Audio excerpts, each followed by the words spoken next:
I just wanted to bring you up to date on the Belgian operation on the Congo. It came off, as I think you're aware, at 11 o'clock last night Eastern Standard Time when 545 Belgians were dropped. No casualties from fire during the drop. 2 of the 3 soldiers were injured, broken ankles and things of that kind. 12 U.S. C-130s participated. 4 were hit by ground fire. 1 sustained major damage in a fuel tank. All, however, landed safely at Leopoldville. No U.S. casualties in the aircraft at all. The aircraft was secured. The airfield was secured in about half an hour, which was excellent under the circumstances. The city was entered in about 45 minutes after the start of the drop. The European hostages had been rounded up by the rebels into 2 groups.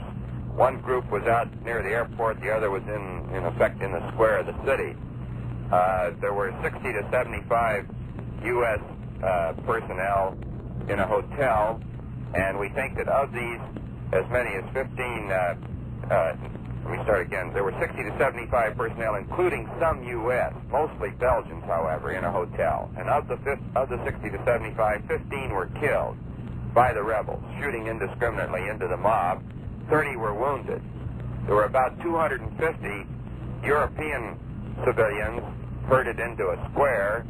Rebels fired into those. About 15 were killed and 40 wounded. So it looks as though something on the order of 30 hostages were killed and maybe 70 wounded. Our consul, the man named Hoyt, H-O-Y-T, is reported well and has been evacuated, we believe. Dr. Carlson, the missionary, we believe is dead. The Van der Waal column, which was the column led by mercenaries, entered the city about 5 hours after the drop started and linked up with the Belgian paratroopers, and the Van der Waal column captured the Camp Katili, which was on the eastern side of the city and was the center of the rebel power area where the other hostages had been reported.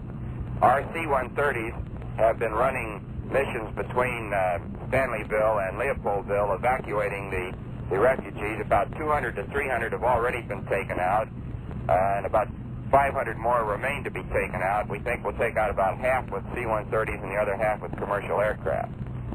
So far, it's been, I should say, militarily a highly successful operation, but the casualties to the hostages have been heavy. How many Americans do you anticipate? We don't really know. As you know, we thought there were about 25 American hostages there with some 600-odd Belgian hostages, and we don't know that any Americans were either killed or wounded, but my guess is that there must have been some. What about... Other than Carlson, as I mentioned, who we believe is dead. What did they do, just to make him pay the price? Well, we don't have the exact details of his death here. We don't know whether he was killed ahead of time or during the episode. I believe it was ahead of time, but I'm not absolutely positive of that. Any rebels killed? I'm sure there were, but we don't have reports of that either. Who would kill them? Paratroopers? The Belgian paratroopers, yes. And the Van der Waal column coming in from the other side. What's the reaction in our country? It's too early to say, Mr. President. It missed most of the morning papers, but the late morning Washington Post has an article on the front page, and the headline is U.S. drops rescuers in Congo. The article is straightforward, but appears entirely sensible. What are the potential dangers you see this action? Well, the danger is that the dangers are several-fold.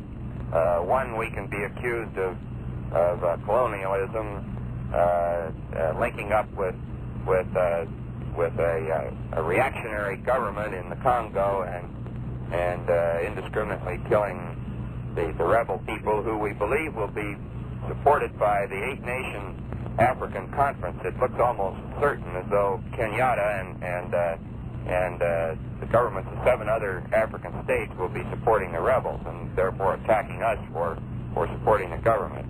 I doubt, however, that in view of the rebel action in indiscriminately killing the hostages, there will be any strong public support in this country for that charge. I think we would have been in a worse position if we'd gone ahead and withheld the drop and then had the Van der Waal column approach the city, and the rebels would have acted, I suspect, in almost exactly the same fashion, except they would have had more time and killed more hostages. And then you would have been charged with withholding military assistance, which was close at hand, and as a result, accepting a large number of civilian deaths.